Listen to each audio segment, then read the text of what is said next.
Hello everyone, welcome to my channel. Today we're going to look at Far Cry 5 and what is the actual message that they're trying to get across.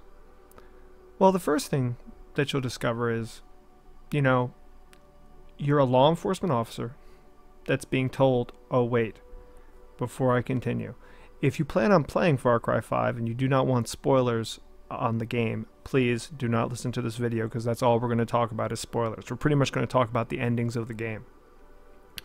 So you start off as a law enforcement officer, deputy, and you're going in with the sheriff, maybe one or two other law enforcement officers, and U.S. Marshal. And you're going to take out or arrest a cult leader in this small Midwestern town. This cult leader has been responsible for a lot of murders, killings, kidnappings. He's involved in guns and drug running and everything like that. And of course, you're supposed to go ahead and try to arrest him.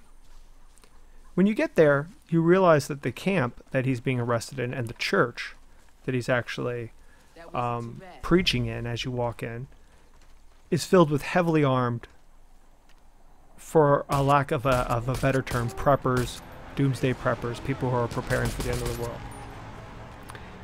And as any prudent law enforcement officer would do when you're faced with overwhelming odds and very few resources, you would probably leave, you'd back off, you'd go away. But this is where you come into your first ending. If you sit in the church and just stare at the leader and don't actually arrest him, eventually the game will say, okay, and you'll walk away and you'll turn away and you'll get an ending. That'll be the end of it, which I found very interesting. And I think that ending right there is the best ending you can possibly hope for. So most people don't. Most people go ahead and start hammering down and try to go ahead and arrest him by force. This, of course, doesn't turn out well. And this leads to your character, your law enforcement officer, basically waging a one-man war on the cult and utilizing different NPC followers that you can collect along the way. You start liberating the town. You start meeting characters to tell you about how horrible it's been living underneath Jacob's rule. But you also are introduced to Jacob's seed and all of his family members. Now, all of his family members are a little crazy in their own way. They each kind of represent their own sadistic, outlook on things. So as you go around and kill all of these family members of the main cultist leader, you're forced into situations where, there's torture, there's death, there's mutilation, there's all these different things, and your character kind of just goes through it as a silent protagonist that is trying to do the right thing, or what you perceive to be the right thing. Now, at first you're like, oh, is this like a Heaven's Gate type of situation or a Waco type of situation? But the more you learn about the cult members and the cultists themselves, it more seems to me like these guys were all military intelligence or CIA operatives, because they basically take the MK Ultra playbook, and that is exactly how they control this town. They use degradation, they use torture, they use drugs, they use mind control, they use humiliation. And you're like, I don't see, we see great manipulation in cults, but this seems more like a psyop of some type. Of course, as with any Ubisoft game of this type, there has to be a lot of twisting and quoting of the scriptures, twisted into the cult leader's, own morbid and false view of, what the scriptures say. Or, again, so you think. So as the game progresses and as time goes on, you are put into the dilemma of taking out the cult leader one more time. At this point, you've already taken out his family. He's pretty upset with you, and he's captured all your friends and compatriots and basically holds them at gunpoint. Now you have two options here. Both options kind of lead to the same spot, but two options. The first option is to walk away. You do. You turn around, you walk away. The leader calls you his son, kind of implying that you've fallen into his cult, and you start leaving with your friends. He lets them go. He actually lets them go. You get in the vehicle and you start driving off. And as you're driving off, your friends are very upset. Why aren't we have to stay here. We have to help these people. We have to take out these guys. Da da da da. And the sheriff is like, "Oh, we're going to get the National Guard, and we're going to come back, and we're going to lay the hammer down on them." Or something of that nature. Which, again, is nefarious, because I thought you said we were walking away, but we're not really walking away. We're going to regroup and come at them again. Well, that doesn't happen. And it is really apparent when you get the other ending, where you decide to resist, and you decide to take him down. And you do. You save all your friends, you take him down, he's ready to surrender. And the whole entire time, he is telling you that you are the sinner. You are the bad one. You are ignoring the prophecies, and, you've basically caused the chaos that's about to happen. And what's about to happen? As you're putting him into handcuffs, a nuclear bomb goes off in the distance. And not just any, there's like one nuclear bomb. You could tell it's full-on thermal nuclear war. Now this puts the whole game right there into a different perspective. So while you have a psychotic cult leader who is doing atrocious and horrible things, he's actually right, because he's preparing for the end of the world. And now you can say, oh, he just guessed. Or, like I said, with all the background and with all the resources that he has, I think Jacob actually did know that Doomsday was coming. And he was all excited for it, and he wanted to go ahead and save his family, and you ruined that by killing his family. So now you're like, okay. You run from the nuclear blast, you end up going into the bunker that he fully stocked and all this other stuff, and at the end, you're stuck with him, and he basically is mad at you because you killed his whole family, but he's not going to kill you. You and him are going to come out into the light and start the new world. Again, the new world is a very big part of all Ubisoft games. Now you get the typical line of corporations and politicians, no longer have power now. It's going to be a great reset, the great reset. And as a player, as for me, I was quite confused. I was quite confused because, just like with any Ubisoft game, there's nothing funny about the cult leaders. There's nothing funny about the main characters. There's nothing funny about when you have to take them out and kill them. There's nothing funny about the torturing that happens to your friends and to yourself.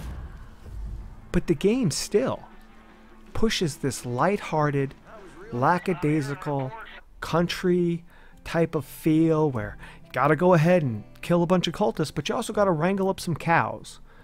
It's a very bipolar game because the bad guys are taking themselves seriously.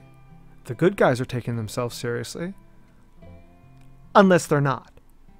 And then they're goofing off or being funny or having you drive around in a tricked out semi-truck with machine guns. It's weird. It's weird, but the ending, it felt very heavy to me. It felt like, what is the message that they're trying to say? Now, you might think that, oh, the writers just want to do twists and make it so, oh, you know, you don't know what's coming. But I don't think that's what it was. I think they were trying to make some sort of statement about the futility of your actions. That you did this because of your moral convictions, because of your sense of right and wrong. But at the end of the day, you were in the wrong. It's one of those weird, twisted, let's turn morality on its head. So, for me, playing that game, and again, I've not ever played an Ubisoft game that I didn't enjoy. Maybe it's a testament to the gameplay, the mechanics. Maybe it's a testament to the writing. But when I play these games, I'm always on the lookout for, okay, what are they trying to slide in there? What are they trying to put into, you know, my lexicon of how I'm supposed to, you know, view things? And it's disturbing. The game itself is disturbing. But, again, it's typical of Ubisoft. So, I'm not trying to say that the game is anti-Christianity or anti-religion, but most Ubisoft games do focus specifically on Christianity. They twist and turn little bits of things, and it's always very subtle. There's always the other side, like Ghost Recon Wildlands. There you're pretty much fighting against, at the end of the day, Santa Muerte. You're fighting against the Saint of Death that these narco traffickers are, you know, worshiping or they're following or whatever. And you're going to head and you're going to liberate the people of Bolivia from this oppression. Well, you can't really have Santa Muerte without really bringing up, you know, Catholicism, the Catholic Church, the patriarchy, all these different things that are subtly in the game. And if you're not paying attention, it just goes right over your head. Same thing with this game. This game has a lot of biblical scriptures being quoted incorrectly, out of context, kind of like, you know, a regular Bible study. But that being said, it's there. And the fact that you have to kill so many people, and there's so many scenes that take place in churches, that Jacob's Bible and the regular Bible is put side by side. Jacob's Bible has got, you know, his twisted version of the truth. The priest's Bible, or I assume he's a priest, the preacher's Bible has a revolver cut into it. Very, very weird. Very weird. So, I think the message at the end of the day, which is almost the message in every single Ubisoft game, is that the world needs some sort of reset. Which is the new agey attitude. You know, it's time to reevaluate our morals, our beliefs, our traditions, and start something fresh and new. I think the story of Far Cry 5 wasn't about your protagonist. I think the story of Far Cry 5 are the cult leaders, all of the cultists, are the people crying out in the wilderness that the end of the world is near. And that's a disturbing thought. And it's disturbing because it's not that far-fetched. The way things are now, people are on edge, people are nervous, people are scared, always on the lookout for the next, you know, domestic terrorist incident or international terrorist incident or plague or pandemic. People are scared. And when people are scared, bad things happen. attitudes shift. We are gathered here People to look bear for people witness. to blame. So, I think the end of the day, the story of Far Cry 5 is the story of fear, of the idea that we need to be prepared for the end, and that no one's going to save us. Devoted. We are gathered here to bear witness. Devoted. And that's, We're gathered here to bear To witness. those willing to atone for their sins.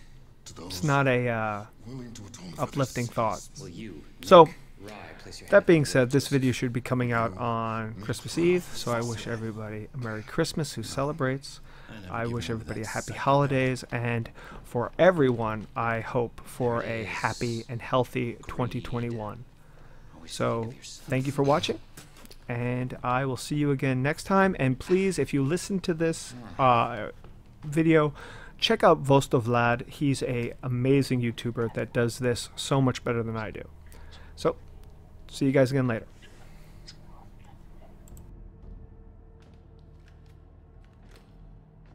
Nick?